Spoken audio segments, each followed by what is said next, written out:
Hey guys, I'm going to start up with just another demonstration. Basically, we got all these different brushes. The pictures aren't showing on the download here, but you can see what's going on here and here for the brush and the mask. So this bristle brush is the first one. Pretty good. You know, it gets you kind of like a painting feel. You can change colors. You know, and work on stuff that looks kind of like a bristle brush. It's okay. Another one, bubbles. It's kind of self-explanatory, but depends on how detailed you want them. Circle bolt. It's just a circle brush I have. I actually put it on another file by accident. Crayon. It's kind of a close up. You can see it's got some breakup in there. It feels like a Conti crayon a little bit, but it's just kind of fun depending on what you do with it.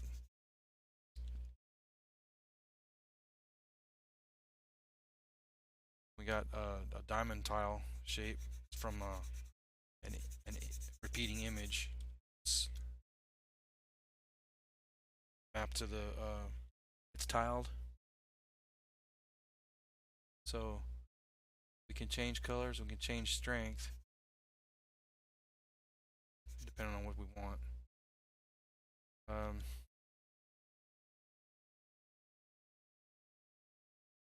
They have a diamond. We have a diamond plate here from an image. Now the image itself is there, and I made it in Blender. Made a tileable brush. Um,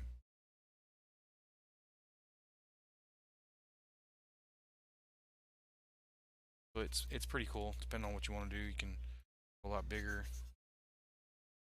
It has some noise in the background from to give it more of a metal feel, because instead of just being floating pieces, it would actually have some sort of ground floor.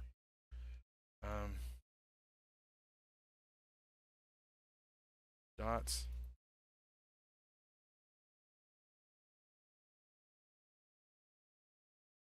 It depends on how you've got it set. I've got it pretty wide, so it's covering a large range. But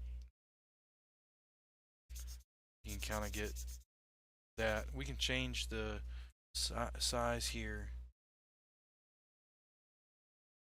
That's pretty cool.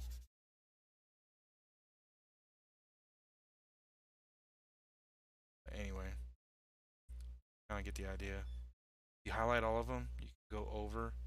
I had originally had problems with. I wanted a widget, which would be much easier, but it's what I got. Now the eraser, the fill brush, has been changed to erase alpha, and it's got low tolerance that's turned down to where this tolerance was turned down on the fill, and then when it converted over, you have just the strength. But it's pretty good for what it does. It's kind of like a magic eraser, sort of. Feather is just a pattern that comes out. It looks a little like a feather. So if you're just painting some little deals off of a small detail in the background, you might try that. Fiber mesh is something where it actually looks kind of like, to me, like those woven fiber uh, that they use for covering seats and stuff like that. So that one's got quite a bit of. Oh, it just looks like it comes from it's got a lot of overlap because of the raking. So if I go larger, you can see how it rotates. Well, it's set to random, I think. Yeah, it's set to random already. So it's just going to keep filling in. It's pretty good.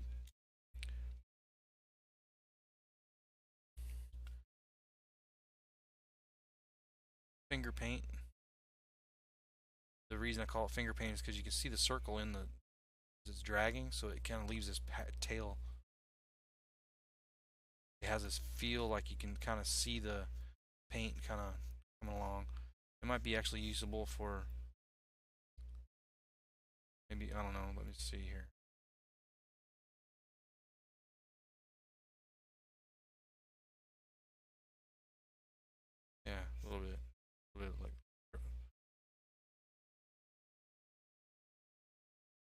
drops of blood or something.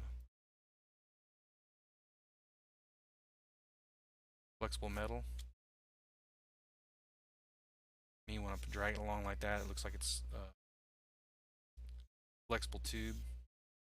You know, halves. Galvanize is just, I kind of painted an image of galvanize, of what I thought what galvanize would look like, and so you know how big you make it, you can get the pattern going.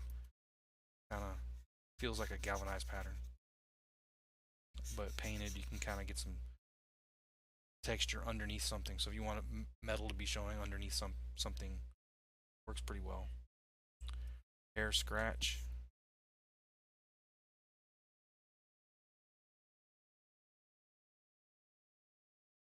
Works pretty well for like a basis for some sort of furry or bearded kind of thing going on, and come back and paint over the top with your details and form. You can change this out to something like gray and then set it up to multiply, and so you can get some details underneath. Set it to mix like that, kind of build out on top, and then maybe put to screen, and then you can kind of get the fuzzball kind of thing going on.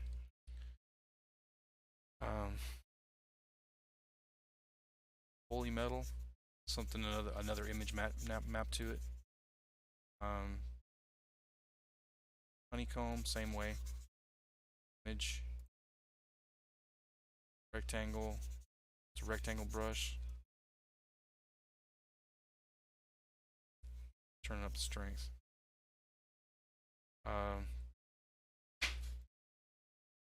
Ribbed, kind of like, looks like one of those tubes, like those Danger Will Robinson robot arm or something. It's pretty cool. You know, if you're blocking it on a black background, it looks kind of weird. Track arrow. There's one that I used before. Strength up and get that. You know. It works pretty well.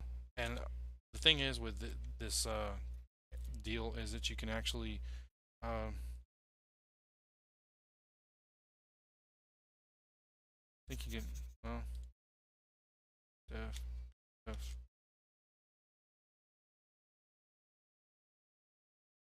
Oh, it's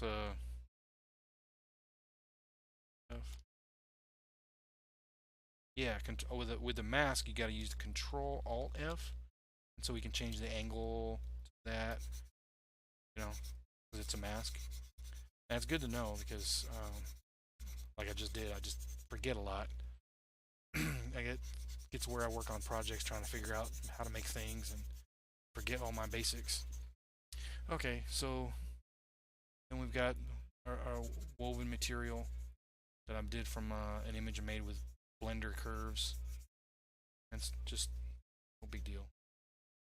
And weave 2 is just another pattern, slightly different, but to me it looks like the same thing, so you probably won't need it.